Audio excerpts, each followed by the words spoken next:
Tengan todos muy buen día. El día de hoy hablaremos acerca de un tema muy importante en fisiología de altura titulado asma en altura. Así que acompáñenos. Es muy importante para hablar de este tema primero saber qué es el asma. El asma es una enfermedad crónica que va a causar el estrechamiento de lo que son las vías aéreas a causa de una inflamación crónica y una compresión de estas. Se comprimen lo que son los músculos que están rodeando a las vías aéreas. Esta enfermedad va a afectar principalmente a los pulmones y es muy común verla en niños. Sin embargo, también podemos verla en adultos, así que es en menos frecuencia, pero también les puede dar a adultos. Ahora, el asma es una enfermedad de una duración muy prolongada, por eso se llama crónica. Aparte de esto, nos va a causar, va a causar al paciente síntomas característicos, como por ejemplo tenemos lo que es la disnea, lo que es la opresión en el pecho, tos durante la noche o que el paciente presente sibilancias. Existen factores de riesgo que van a predisponer a los pacientes a poder ser diagnosticados con asma, entre los cuales tenemos lo que son la historia clínica previa y contaminantes ambientales. En la historia clínica previa, el paciente puede tener antecedentes de crisis graves que tengan los síntomas que hemos mencionado, contaminantes ambientales. Dentro de los contaminantes ambientales, por ejemplo, tenemos al humo del tabaco, algunas comidas que predisponan o exacerben procesos alérgicos, reflujo gastroesofágico. Los cambios climáticos también hacen que los pacientes puedan tener asma, exposición a algunas sustancias alérgicas, como por ejemplo el polen, el polvo, medicamentos, por ejemplo, tenemos aquí a la aspirina, que sabemos que es sabido que puede causar asma en algunos pacientes, que el paciente tenga mascotas también, los pelitos de las mascotas pueden generar procesos alérgicos o algunas sustancias que poseemos nosotros en casa. Aparte de estos tenemos, por ejemplo, el estrés emocional, la menstruación y otros factores que también predisponen a la persona a sufrir de asma. Es importante hablar de esta enfermedad porque se sabe que a nivel mundial 339 millones de personas padecen esta enfermedad y que diariamente mueren alrededor de unas 1.150 a causa del asma.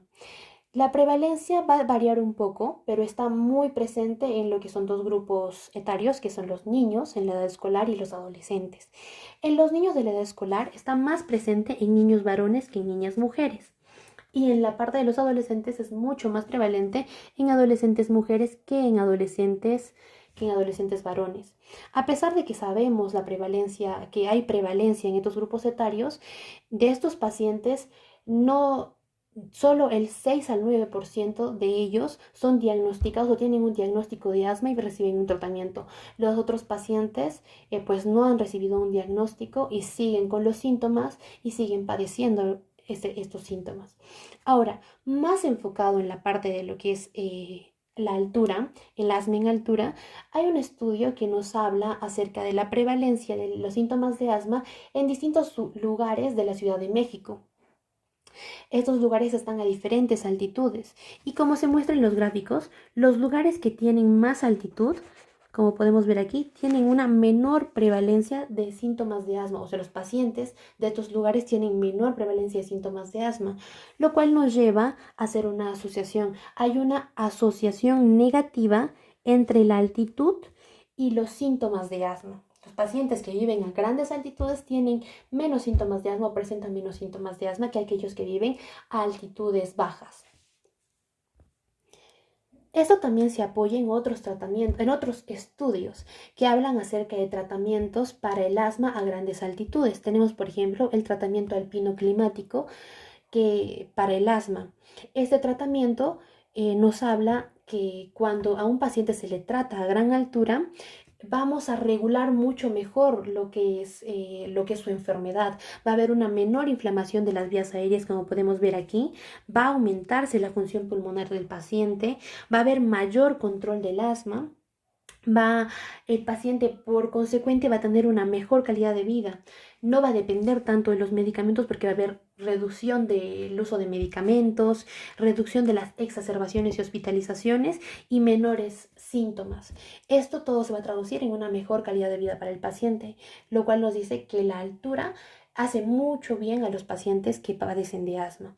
¿Esto por qué? Porque a gran altura vamos a tener menos contaminantes ambientales que puedan exacerbar el asma. Aquí tenemos, por ejemplo, el humo, no hay mucho humo, va a haber aire puro, menos presencia de ácaros, es un clima mucho más seco, entre otros.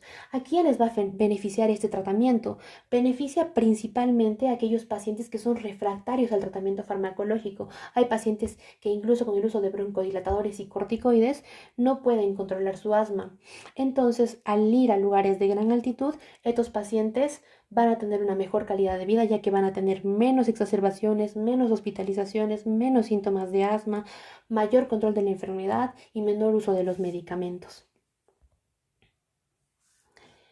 Existe otro tratamiento que nos habla acerca de la rehabilitación para pacientes que padecen de asma. La iniciativa actual global para el asma, lo que es el GINA, nos señala que los pacientes con asma deben ser tratados de acuerdo con su nivel de control de asma. Esto tomando en cuenta los síntomas durante el día que el paciente tiene, síntomas durante la noche, uso de medicamentos de alivio, limitación de la actividad diaria, función pulmonar y exacerbaciones. Muchos pacientes con asma pueden ser controlados adecuadamente con broncodilatadores en combinación con lo que son corticoides inhalados. Sin embargo, hay pacientes que son refractarios a este tratamiento y que necesitan, sí o sí, necesitan una rehabilitación con tratamiento a gran altura.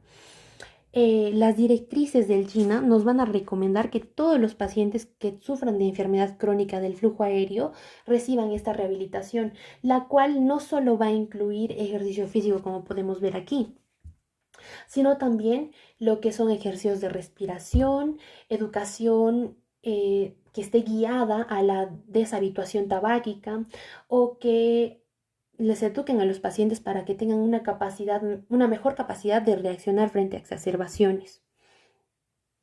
Y se sabe también que estos pacientes que tienen esta refractariedad hacia el tratamiento farmacológico se les puede tratar a gran altura y los resultados son muy buenos, ya que va a reducirse la inflamación en estos lugares, reducirse la inflamación de las vías aéreas y lo cual va a generar que no haya muchas exacerbaciones, no haya hospitalizaciones, se reduzcan los síntomas y tengan una mejor función respiratoria.